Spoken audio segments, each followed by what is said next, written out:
Hey all, quick update. I've been out a couple weeks and I just wanted to talk about the SAVE plan, discuss whether or not it is toast or not. So we've seen two big injunction rulings, one of which was overturned by an appeals court. And so you might be wondering, hey, I'm on the SAVE plan. What does this mean for me? So the two different rulings that occurred, the first was Missouri, the second was Kansas. So the Missouri ruling basically said, hey, you can't do forgiveness at all under the ICR statute the SAVE plan was created on, which could throw everything into question. It was a really scary ruling, and I don't think that necessarily they would do that going forward. But it's still kind of a crazy ruling to come out. It's the typical like Missouri Mohila type of argument, right? Republican state AGs, coalition of them brought this ruling, essentially saying, hey, we're Mohila, and Mohila is an instrumentality of the state of Missouri. By forgiving debt in 10 years, the SAVE plan is hurting Mohila's revenue, which hurts Missouri's revenue, so we have standing, so SAVE plan's legal. And that was the Missouri kind of thing, and that judge, who was appointed by President Obama, not necessarily somebody you could attack as being a partisan judge, that judge came out and said, hey, yes, they're standing, yes, this hurts Mohila, the plaintiffs are likely to succeed on the merits of the case, so I'm going to block all forgiveness under the SAVE plan until we've made a ruling.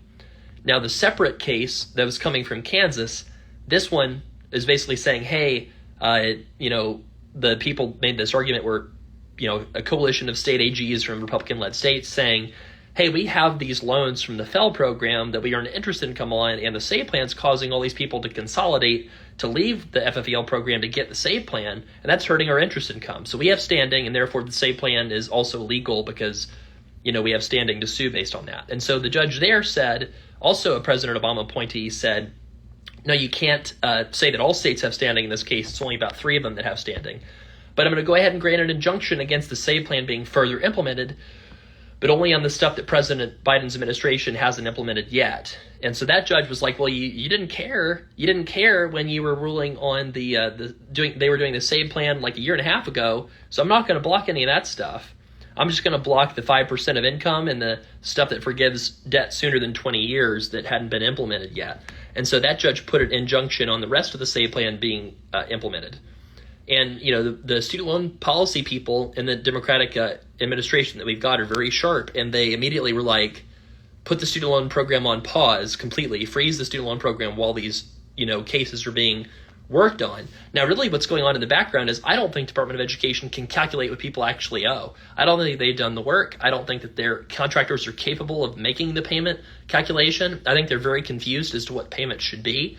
And so it was just way easier for them to freeze everything than actually try to figure out what people actually owe anyway. That's why you already saw that there was a 1 month, I'm going to put that in quotes, 1 month student loan pause for the month of July already before these cases came out. And what you got to do with this Kansas and Missouri set of rulings is you got to look at where the next step is, because that matters a whole lot. So what's going to happen is both of these cases are going to get appealed, right? And the Kansas case goes up through the 10th Circuit. 10th Circuit has got 7 Democratic-appointed judges and 5 Republican-appointed judges, kind of a balanced circuit, right? And that circuit, took up that case the government appealed, and they said, hey, wait a second, actually, you can keep moving with this. You can keep the injunction. You can keep implementing the SAVE plan. The lower court shouldn't have done an injunction. So they reversed that pause. They reversed that injunction that the Kansas court found that was necessary. And so full speed ahead, right? Except the Missouri judge, that injunction is still in place where Biden can't forgive any more debt under the SAVE plan while that case is being litigated. Now, I don't think this applies to the PSLF program. I think that if you're on the SAVE plan going for PSLF, I still think that you can get forgiveness. I think this only applies to people in the private sector that are pursuing SAVE, where getting forgiveness is currently on ice under the SAVE plan, under that Missouri judge's ruling. But here's the bad news. That SAVE plan ruling under the Missouri court is going to get appealed to the 8th Circuit, I believe, and that is one of the most conservative in the country. That's got 10 Republican-appointed judges and 1 Democratic-appointed judge. So that almost certainly goes in front of a very Republican-leaning court, or so I should say conservative-leaning court, right? So I don't get in trouble, but, it's pretty clear that they put that, case in the Missouri Eastern District of Court of Missouri because the Republican state AGs knew that they would be appealing that decision to one of the most conservative appeals courts in the country. And then what I think is going to happen after that is, regardless of which way that appeals court rules, they're going to appeal that ruling to the Supreme Court. Now, the Supreme Court's out of session for the summer. They go back into session in October. So there's a decent chance that the Supreme Court would take up the case of, is the SAVE plan legal or not, in October, November, or December, right before the election or right after the election. And then the question is, do they throw out the SAVE plan? And if they do throw out the SAVE plan, do they throw out the ICR statute that it's based off of and possibly imperil other plans like the pay plan as well? And that's something that's really significant to think about and to know about and to follow. And what I think is going to happen is I think that the Supreme Court is going to say, well, nobody had a problem with the pay plan or the repay plan before the pandemic. Nobody sued over that, and therefore, why would we strike any of that down? And certainly that's the Republican position, is that they don't have a problem with the repay or the pay plans. At least they've never challenged them in court, right? So I think that what's going to happen is the Supreme Court is going to toss the SAVE plan. I think they're going to toss the whole thing, and I think that the most likely outcome would be that they would simply put everybody on the SAVE plan back into the repay plan. And, if you have a Democratic administration after this 2024 election, they might try to do another administrative forbearance for several months to buy people extra months of zero payments and zero interest. But I think that, with a Trump administration, they would toss SAVE regardless of what happens with the Supreme Court ruling. But, I think Republican state AGs very much want to get a 6-3 conservative majority Supreme Court on the record about what the Higher Education Act says, whether or not the president can create income-driven repayment plans, because they want to stop further things the Democratic administration in the future might do with regards to student loans. So if you are on the SAVE plan, what is clear is under the administrative forbearance rules, you are getting credit for forgiveness right now if things are paused, both for 25-year forgiveness in the private sector as well as 10-year PSLF if you're pursuing that.